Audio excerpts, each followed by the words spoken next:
বিসমিল্লাহির রহমানির রহিম। আজকে আমরা রাজপথে আসতে চাইনি, কিন্তু আমাদেরকে এই সরকার রাজপথে আসার জন্য বাধ্য করেছেন। আমাদের হকারের অপরাধটাকে আমরা বারবার বলে আসছি যে আমাদের হকার পুনর্বাসন না করে হকার উচ্ছেদ করা চলবে না। আপনারা এখন কি করছেন?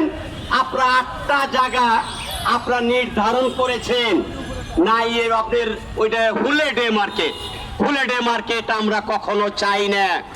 আমাদের আগে পুনর্বাসন করেন, আমাদের এই হকারের নামে মার্কেট করেন, তারপরে আপনি হকারদেরকে উচ্ছেদ করেন।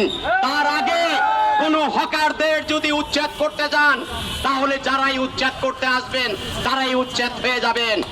আমি আজকে সুন্দর ভাষায় আমাদের বর্তমান প্রধানমন্ত্রী, আপনি 2 মাস হলো ক্ষমতায় এসেছেন, আমার কথাই স্পষ্ট।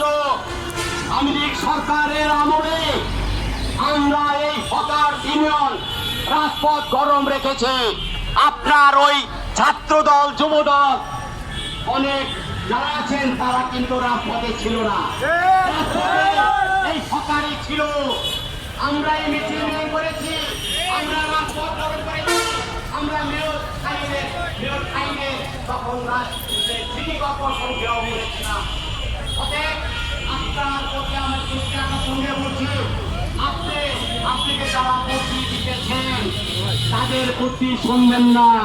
তারা কিন্তু এই যে আওয়ামী লীগ সরকারের আমলে এই লাস্টে 5 তারিখের আগে পরে এই যারা আপনাকে বুদ্ধি দিতেছে তারা কিন্তু ছিল না, রাজপথে কিন্তু আমরাই ছিলাম।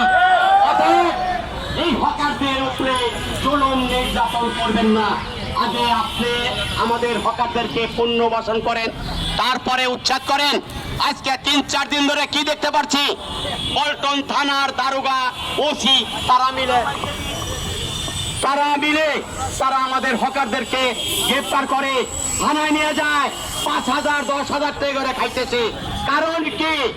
তারা এমন দারোগা আমাদের হকারদের প্রপোজাল দিতেছে, তোমরা পিএর সাথে কথা বলো, তোমাদের ফুট তুলতে হবে না, তোমরা টাকা দিবে পিআইকে। কেন আমরা টাকা দিব? আমরা কেন টাকা দিয়ে দোকানদারি করব? তাই আমি এই সরকারকে আবারও আমি অনুরোধ জানাচ্ছি যে আপনি এটা খতিয়ে দেখুন কারা আমাদের উপরে এই জুলুম অত্যাচার করছে। এই বলে আমার বক্তব্য এখানে শেষ করছি। আসসালামু আলাইকুম।